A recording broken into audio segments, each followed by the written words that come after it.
Hey everyone, it's CL. So this is a continuation of a project that I started where I mentioned that I am going to attempt to read a book from my least favorite genre, which is romance, and I'm going to give my play-by-play commentary as I'm reading the book from beginning to end.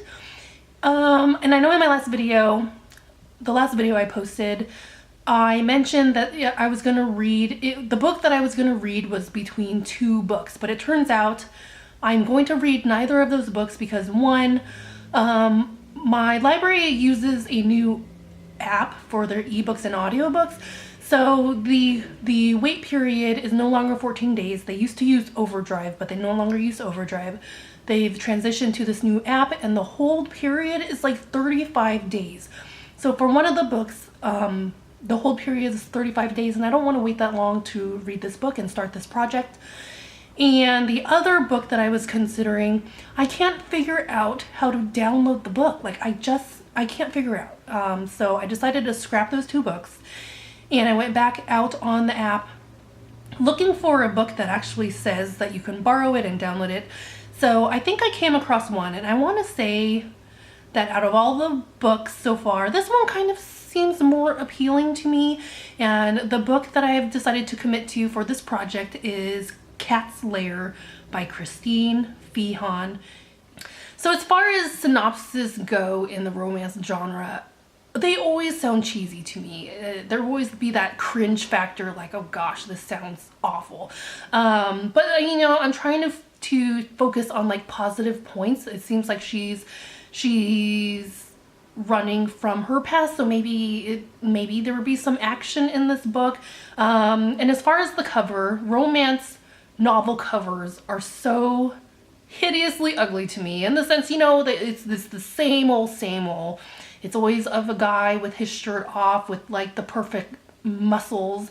But as far as this cover goes, I like the tattoos that is on this guy's chest.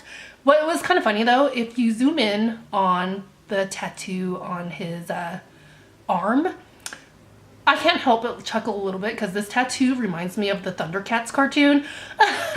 So, I mean, it's cute, but it reminds me of the Thundercats. So I'm decided, you know what, let's go ahead and give this one a try. Let's see what sort of commentary I can come up with. Okay, so I've reached page 14. The author is still setting up the characters and the story really has yet to begin. But I can already tell by page 14, I'm already encountering the same problem with this novel that I have had in other romance novels that I have tried to read. And already on page 14, it's already mentioning the main character's erotic fantasy and dreams, her body being awakened with burning need and hunger, her breast hadn't felt swollen and achy, desperate for a man's attention, a man's touch, until she sets eyes on this new dojo instructor, right? That's all fine and dandy, but I guess my disconnect when it comes to romance novels is that my definition of romance is a lot different than the romance portrayed in these books, and maybe it's because I haven't finished it yet. And it seems like these romance novels focus more on sex, right? Is that what romance novels are all about? Just the sex? Because if that's the case, I just don't understand why people bother to read it. If you're just interested in the sex, why don't you watch porn, or why don't you purposely read erotic fiction? So that sense, I just don't get it, okay? So when it comes to romance, my definition of romance, maybe I'm basing it too much off of the romantic movies that I'm accustomed to. So if I had to describe the type of romance that I look forward to, that I like, that my definition of romance, and maybe this isn't the best example, but this is the main example that I can go with because it is my favorite romantic movie, and that is Rocky 1 and 2. Now you're probably thinking, CL, that is not a romantic movie. Maybe not on the surface, but if you've watched the Rocky movies, you will know the relationship between Rocky and Adrian. Rocky, of course, is like the meathead boxer who's not too bright, but he has like a really big heart, and he falls in love with the shy pet shop girl Adrian, and you kind of throughout the movie you see, like, you know, without them having to say too many words, you can kind of see the emotional connection and attraction that they have towards each other. And it's not a sexual attraction at first. It is that emotional connection of they enjoy each other's companies, they're trying to get comfortable with one another. They go on like their first date, and it's not perfect, but it's sweet, you know. They go ice skating, and Adrian like tries to purposely fall so Rocky can catch her. Like this is like the romance that I would expect romance to be like. And of course along the way, sex will be part of that, but that's not the main focus, I guess. I don't know. What do you guys think? I just am confused with what the definition of romance is when it comes to these romance novels. I'll keep reading and see if my mind changes, but so far it feels like it's gonna be a drag of a read as far as romance is concerned, my definition of romance. But let's go ahead and keep reading and let's see how things go. Okay, guess what? I've reached page 16. Okay, I can already see the problem with this project because I have too many opinions, okay? So I reached page 16, and the main character's name is Kat. And the hot dojo guy, she's in the process of making a fool of herself running into the door. He like, the hot dojo guy is, you know, gonna open the door for her because she's all flustered. She can't seem to function apparently.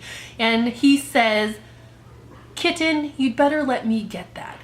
And am I the only one that would be kind of pissed if someone called me kitten or sweetie or honey, you know? Like if it was a guy saying that to me, I don't know, I'd kind of be turned off by that because it sounds like he was talking down to me. Maybe that's a matter of opinion. I didn't even know this person and they're already calling me honey or sweetie, kitten. That's a turn off for me, but what do you all think? What do you all think? Am I being too harsh? Let me go ahead and continue reading. Maybe next update I will get more than 2 pages in before I give you my next update. So let's keep reading. I'm gonna try to like rein it in and not be too opinionated and just take it for what it is, I guess. Now I really hate how books do this. I know that it's fiction and anything really can go, but sometimes they over exaggerate a person's abilities to the point where it's just silly. So in this book, the main girl, Katerina, I'm not sure if I said her name is Katrina, but it's Katerina, goes by Kat. She just starts at this martial arts dojo. We now get the perspective of the hot guy, and he's just saying like, oh, she's so incredible. He notices her at the dojo because she's so incredible. No matter who they pit her against at this dojo, no matter their rank, she's wiping the floor with these people that she's always pitted against at the dojo, okay? This must be the shittiest dojo that's ever come to be, because if you've ever been to a martial arts dojo, the people that are highly ranked have been doing martial arts their entire lives. So to say that this newcomer that comes in, the newest person of the class, is gonna wipe the floor with like these seasoned ranked martial artists, that is so highly unbelievable to me, even in the realm of fiction. And maybe it's because, you know, the author is just kind of throwing things in there like, hey, why not talk about a martial arts dojo, because it would sound cool. But in my realm of fiction, that is quite a stretch. The writing style is not award-winning, and yeah, so let's keep reading. Hey, so we are back, and I've been reading a little through chapter 2, and this story is such a struggle. You know what it feels like I'm reading? I feel like I'm reading like some really, really bad rated M fan fiction. It's terrible. The main guy of the novel, the heartthrob in this novel, is really arrogant, and I don't like him. I don't like his personality at all. And in the book, he's always like telling the main girl, Katerina, what to do. Like, it's just the way he talks to her. I'm like, in the book, they're trying to portray it as like, oh, he's so hot, he takes control, he's an alpha male. To me, it just comes across like abusive, and like someone in real life, if someone were to treat you like this in real life, one, you would probably get a restraining order against them, or two, you would probably not think that he's relationship material. I mean, like, how many red flags do you need? The way he talks to this girl is like a potential restraining order waiting to happen. So let me go ahead. I took a few snapshots of some passages that I came across. So this is on page 27, and it says, this is the guy talking. He says, "I'm listening, woman. I'll always listen to anything you have to say. You're just talking a lot of crap right now, so I'm dismissing what you have to say as the crap that it is." So the way he talks to this girl and how he like manhandles her, is that what we're supposed to swoon at? Is that what this romance novel is that what we're supposed to like be drooling over? This sounds so bad. Like, I don't like this. This is so terrible. This book has like what, close to 4 stars? Close to 4 stars on Goodreads, and I do not see the appeal at all. On this page, she's describing what he smells like, and the main heartthrob character's name is Ridley. I decided to finally say his name so I can stop referring to him as the main guy. So it's Katerina and Ridley. So she's describing what he smells like, and she describes him as, he smelled as good as ever, like outdoor rainforest jungle after the first rain. Outdoor rainforest jungle. But you know what smell I like on a man? I'm very old school, but I like the smell of Old Spice. Like, my husband wears Old Spice deodorant, and like sometimes I'll be like, oh wow, did you put on cologne? And he's like, no, I put on deodorant. I really like the smell of Old Spice. I think it smells really good. One problem with novels in general is that when it comes to the main female character, they always describe her as like the hottest girl on the face of the planet. She may not know that she is hot, but hands down, the way they describe most girl characters in books is that they're like the hottest, most beautiful person that's ever walked the earth.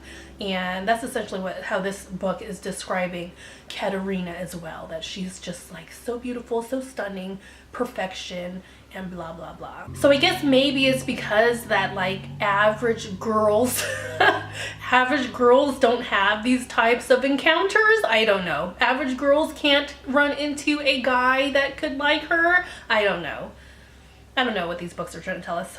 So on this page, Ridley is installing a security system in Katerina's home. It's something that she wants because it'll make her feel safer, and she is saying to herself like, oh, I'm so thankful. I don't know how I'm going to repay him, but let's be honest, readers, okay? Do we need to make that big of a leap with our imaginations to figure out how she's going to repay him? Okay, at some point during chapter 1, I started to keep track of how many times they refer to Ridley's eyes being gold, okay? And the author is not really creative in that area, so to give you some examples, this is how she constantly describes Ridley's eyes. Smoldering golden eyes, his gold eyes glittered, his eyes looked like gold, ancient fluorescent gold, hot flames in his eyes, golden eyes, so she said that before, eyes were pure gold. So on page 46, it says, his eyes were laughing pure gold this time, as opposed to the other 9 other times on previous pages where his eyes were gold and glittered gold and were fluorescent gold. It's exhausting. And then more recently, the author tries to throw you off a little bit, like she's gonna say something different, okay? So in this sentence it says, he had the same focused stare that made her feel as if she were the only person on the planet, the only one on his radar. Still, his eyes were different. The irises were wholly gold. Oh my gosh, okay? I think we have established that this guy has gold glittery eyes, okay? It's getting very, very, very repetitive how they are describing his eyes as all sorts of shades of gold, glittery, molten, flaring with gold. It's exhausting. Okay, so I finally reached chapter 6. I'm on page 80, and the story is starting to pick up a little bit more to where there is some conflict between another guy. So we shall see how this pans out. I'm not sure how much more I will read tonight because it feels exhausting to read this. It feels exhausting and silly and just not my cup of tea. So I am going to see how much more I can read and see where else this will take us. And I hope for the life of me that the author will stop referring to the golden eyes. So I'm not going to hold my breath on that. I'm still going to keep count. So by the end of reading this novel, I just want to see how many times they refer to gold, glittery, molten eyes. So to be continued.